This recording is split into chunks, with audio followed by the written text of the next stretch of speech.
Welcome back to the Sun Acquisitions YouTube channel. We appreciate you being here and hope you enjoy the content. So as we sit here in May of 2025, I am fielding questions on a daily basis as to what the M&A market looks like and whether or not now is the right time to potentially buy a business. It has caused me to reflect back over the last 30 years and look at these periods of time where we've had blips in the market and what's transpired from an acquisition perspective. And I could go back probably to the 90s when the bond market crashed, and then fast forward to the Great Recession and then COVID. And when I look at each of those periods and look at what happened from an acquisition perspective, they weren't necessarily a bad time to be buying a business or a bad time to be selling a business. But as always, it depends on the business you're acquiring and the fundamentals and whether or not they've been impacted and what the future prospects are. And as we sit here, many businesses have been impacted by what has happened with the recent tariff changes that the government has made. And but much like during the COVID period, there were some businesses that were devastated by COVID. And on the flip side, there were others that were really tremendous benefactors during COVID. So it was really a tale of the haves and the have-nots. And it always comes back to, from a buyer's perspective, what type of business you're targeting. What are the fundamentals of the business? What are the future prospects of the business?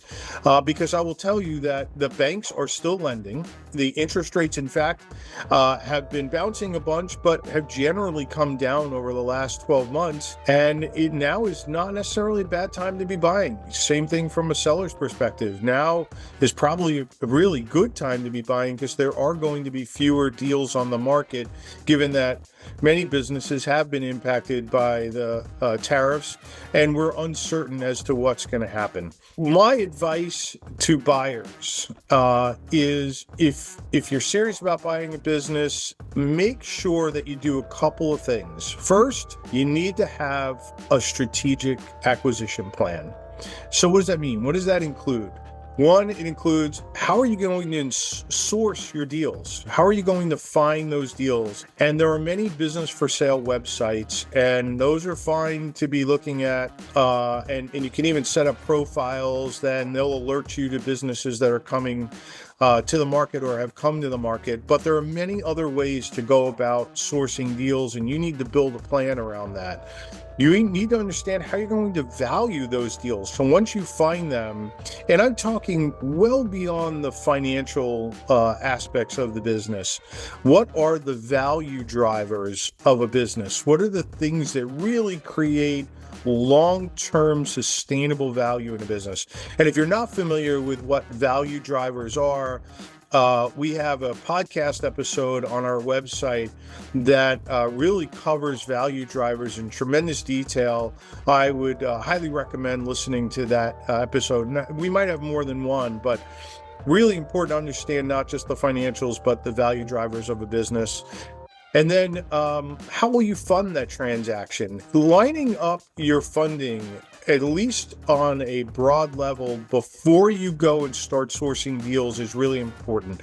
You need to understand what your debt capabilities are, what the cost of that capital might look like, and it will help you be better informed and be able to submit better offers once you do find the right deal. The other thing that I always highly advise is assemble a skilled team of M&A advisors, and that should consist of an M&A attorney, and that's an attorney that really specializes and does a lot of mergers and acquisitions. In fact, maybe that's their sole focus. I would also find an M&A accountant and then an M&A advisor who can really walk you through every step of the process is really critical.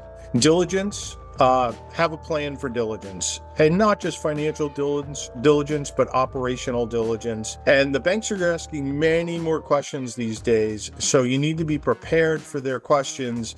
And the more diligence you do, the better prepared you are going to be to get through the banking process. If the deal looks like a good deal and you're going to proceed with it, I'd build out a detailed integration and transition plan, one that really sets up how you're going to take over the business, maybe over a 90 to 120 day period, your communication plan, all the things that go into successfully acquiring a business. And one important note is pay particular attention to culture. A lot of people overlook this, but culture is so important. You really need to know the culture that you're walking into, whether or not your company is a good fit for that culture. You can merge them together, or if you're an individual buyer, whether or not you're going to be a good fit for that business. And then last but not least, make sure that you've properly calculated the working capital needs of the business on a go-forward basis. I see a lot of buyers that underestimate what they're going to need from a working capital perspective. All right, well, I hope these tips help. There's a lot of other content to be reading. The other thing that I recommend, the last thing I recommend, is we have a buyer assessment on our website that will kind of help you assess how ready you are to make an acquisition. It's a 5-minute assessment. It will give you some great insights. Thanks for being here. I hope you enjoyed this content.